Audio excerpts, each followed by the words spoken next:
네, 오늘 함께 읽은 말씀을 통하여서 도대체 하나님은 저 사람을 왜 도와주실까? 라는 제목으로 함께 말씀을 생각해 보려고 합니다. 새벽이라서 조금 편하게 그냥 말씀의 제목을 이렇게 한번 잡아 보았습니다. 근데 우리도 그렇게 생각할 때 있죠. 도대체 하나님은 저 사람을 왜 도와주시고 하나님은 저 사람을 왜 잘되게 하실까? 이런 말 속에는 그 사람은 복을 받을 자격이 전혀 없는 것 같은데, 세상 가운데 잘 살지 않는 것 같은데 왠지 잘 되는 그런 사람들이 있지 않습니까? 그럴 때 우리는 도대체 하나님은 저 사람의 복을 주실까? 이런 생각을 하게 되는 것 같습니다. 아람 왕 베나닷이 북이스라엘을 공격하여 왔습니다. 그때의 북이스라엘의 왕이 아합이었죠. 아합. 이 아합은 북이스라엘 왕 중에서 제일 나쁜 사람이었습니다. 아합과 이세벨, 그럼 악한 사람이잖아요. 그런데 이 아람 왕 베나닷이 와서 네 자식과 너의 소유를 다 내놓으라 그랬을 때 아합이 힘으로서는 이길 수가 없으니까 알겠습니다 그랬습니다. 어저께 굴욕 외교를 한 거죠. 그런데 그것만 가지고 갔으면 됐을 텐데 와가지고 이제 두 번째로 네 신하들, 네 백성들 것까지 좋은 건 내가 다 가져갈 거야. 이렇게 하니까 신하들과 백성들에게 이야기가 펄쩍 뛰지 않습니까? 안 된다, 안 된다. 그래서 이 아합 왕도 그럼 우리 안 하겠다, 싸워보자 이러면서 싸움이 시작되었습니다. 마지막에는 자존심을 지닌 것 같지만 어떻게 보면은 만약에 그렇게 하면 내부로서의 도망자들이 생기고 신하들도 왕을 배신하고 자기를 죽일 수도 있지 않습니까? 이 싸워보지도 못하고 안에서 죽는 것보단 싸워보는 게 낫지, 이렇게 생각하고 한 걸 수도 있어요. 이게 꼭 자존심이 아니라 그냥 머리에 얄팍한 수일 수도 있거든요. 그러면 이 아합이라는 사람은요, 되게 야비한 거예요. 야비한 거. 지금 자기가 나라를 지키기 위해서 싸우는 게 아니라 죽기 싫어서 죽을까 봐, 혹시나 내가 이렇게 결정하면 이 신하들이 나를 먼저 죽이면 어떡하지? 그러면서 싸운 것일 수도 있거든요. 그런데 우상을 숭배하고 그렇게 야비하고 그리고 거짓으로 그렇게 살고 그런 아합 왕이 이제 아람과의 전쟁이 시작되는데 누가 도와주십니까? 하나님 도와주시는 거예요. 아합이 하나님을 섬겼습니까? 우상을 섬겼습니까? 우상 섬겼잖아요. 아합이 엘리야를 죽이려고 그랬어요. 그렇죠? 그런데 하나님이 도와주시는 거예요. 전쟁 날 때 아합이 기도했습니까? 안 했습니까? 안 했죠. 근데 하나님이 도와주시는 거예요. 도대체 왜 도와주시는 거예요, 이걸? 도와주실 이유가 없잖아요.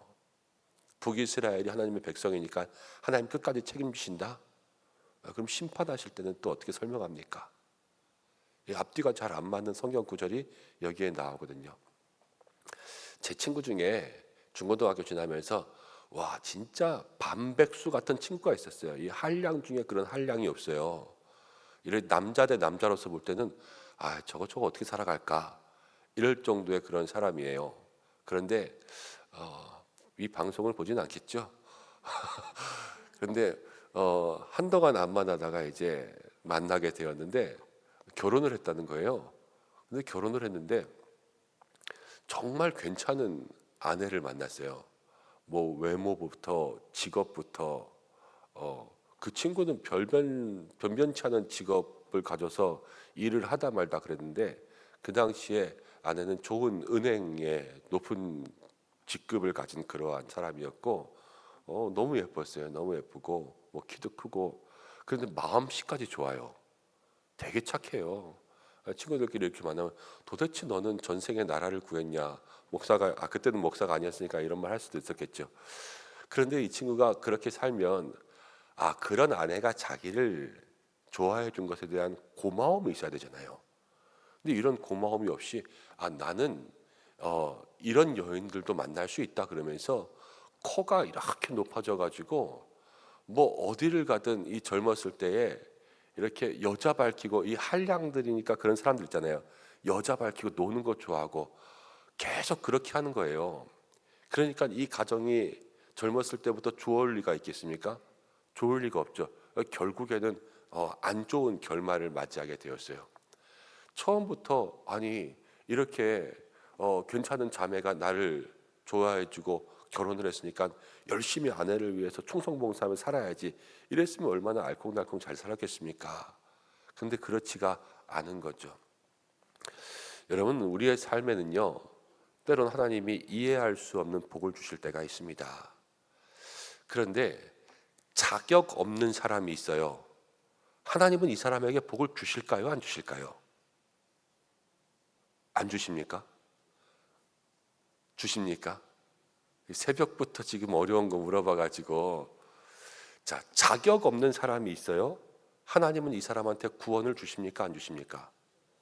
주시죠. 우리가 자격 없는데 구원 받았어요. 그냥 믿음으로. 복도 마찬가지예요. 때로는 자격 없는 사람한테 복을 주실 때가 있습니다. 그런데 우리는 이해할 수 없죠. 신앙생활은 내 이해가 중요하지 않아요. 신앙생활은 하나님의 계획이 중요해요. 하나님의 계획은 그럼 뭐냐? 자격 없는 사람에게 구원 주시는 것은 하나님은 그 속에 가지고 있는 하나님의 뜻이 있다는 거예요. 여러분, 우리가 자격이 없습니다. 근데 구원 받았습니다. 근데 나는 구원 받았으니까 됐지, 이러면서 그냥 세상 가운데 막 죄짓고 살면, 그렇게 하면 되겠습니까? 안 되겠습니까? 안 되겠죠. 자격 없는데 구원 받았어요. 그럼 마음에서 뭐가 나와야 되겠어요? 감사가 나와야죠. 회개가 나와야죠. 그래서 내가 자격 없이도 구원받았구나, 하나님의 뜻대로 살아야지 하는 마음의 결단들이 있어야 되지 않겠습니까? 그럼 다시 내가 하나님 앞에 믿지 않고 내 삶에 무엇인가 잘 되는 일이 생기기 시작했어요. 이건 내 힘으로 한 게 아니에요. 내 힘으로 한 게 아닌데 보이지 않는 힘이 역사하시는구나. 그럼 그 힘을 찾고 그 힘 앞에 굴복하고 엎드려서 내가 이 보이지 않는 힘, 나아가면 하나님을 찾게 되겠죠. 하나님 앞에 하나님의 뜻대로 살겠습니다. 내 힘으로만 할 수 있는 것이 아니라 하나님의 힘이 있구나, 이것을 깨달아야 되는 거예요.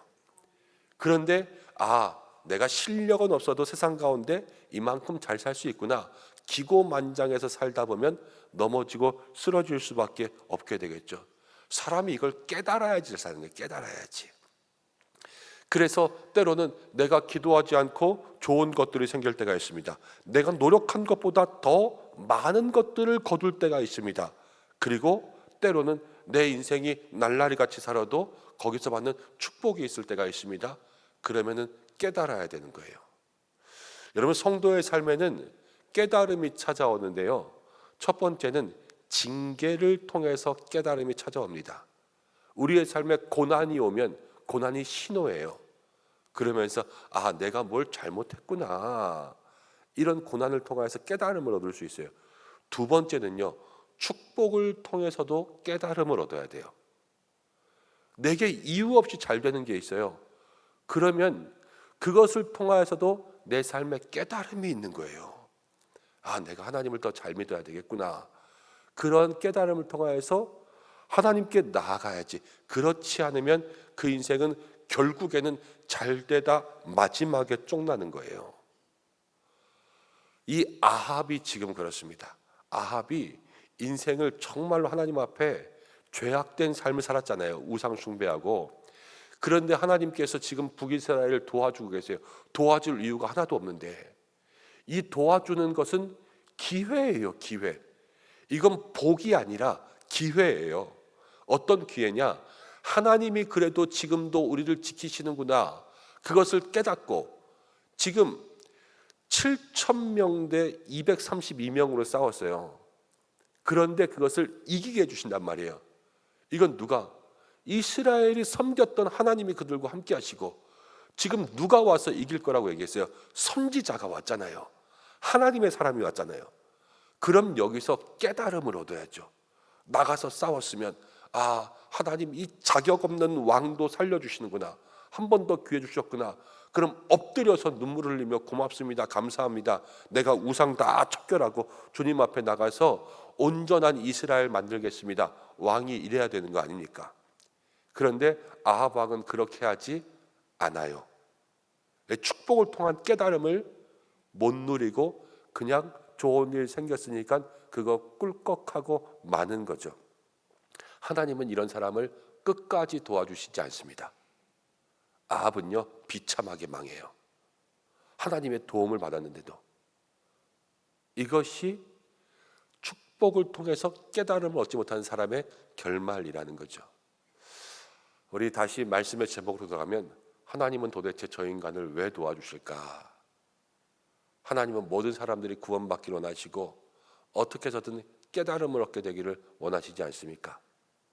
그래서 하나님 때로는 우리가 이해할 수 없는 도움도 주실 때가 있는 거예요. 여러분, 때로는 나에게 그런 일이 생길 때가 있고 남에게 그런 일이 생길 때가 있지 않습니까? 나에게 오는 그러한 모든 일에 여러분 깨달음을 얻는 믿음의 사람들 되셔서 하나님을 발견하시기 바랍니다. 그리고 남에게 그런 일이 생길 때 내가 아니라 저 사람이 이유 없이 잘 될 때가 있어요. 그러면 우리는 대부분 배 아프죠. 그렇지만 그것이 아니라 그것을 통하여서도 우리가 깨달음을 얻으면 그게 진정한 축복이라는 거예요. 이 땅의 가장 큰 축복은 하나님을 발견하는 것인 줄로 믿습니다. 그래서 구원받은 사람들이 복된 거고요. 신명기에 보면 이스라엘이여 너는 행복한 사람이로다. 너처럼 구원을 얻은 자가 누구냐. 이 땅 가운데 구원이 가장 복된 것 아니겠습니까? 이 세상의 모든 이해할 수 없는 일들을 통하여서도 저건 사람이 하는 일 아니지, 하나님이 하시는 일이지, 그것을 바라보며 깨달음을 얻는다면 이 땅 가운데 누릴 수 있는 세상의 어떤 복들보다 더 큰 축복이 여러분들에게 임하는 것인 줄로 믿습니다. 날마다 그러한 믿음의 마음들을 가지고 살아갈 수 있는 저와 여러분들 되시고, 징계를 통해서도 깨달음을, 축복을 통해서도 깨달음을, 날마다 하나님을 발견하고 하나님께로 가까워지는 믿음의 삶이 되시기를 예수님의 이름으로 축복합니다. 기도하겠습니다.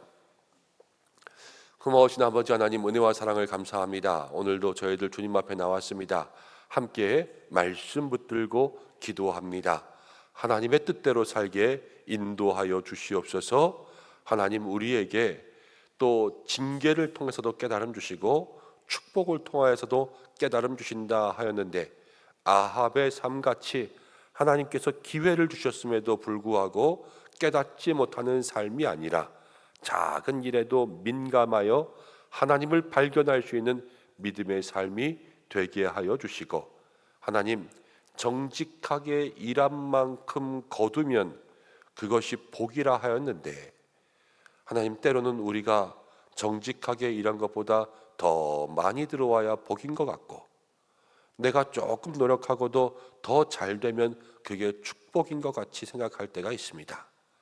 그러나 주여, 그때마다 깨달음을 얻게 인도하여 주셔서 하나님만이 나의 가장 귀한 복이라, 이것을 고백하며 나아갈 수 있는 은성의 성도들 되게 하여 주옵소서. 오늘도 기도하며 나아갑니다. 우리의 모든 삶 붙들어 주시옵고, 특별히 가정과 일터를 지켜주시고 또 자녀들을 축복하여 주시옵소서. 오늘도 기도하는 모든 입술들마다 응답하시고 교회와 나라와 민족과 모든 열방 선교지에 함께하여 주시옵소서. 예수님의 이름으로 기도드립니다. 아멘.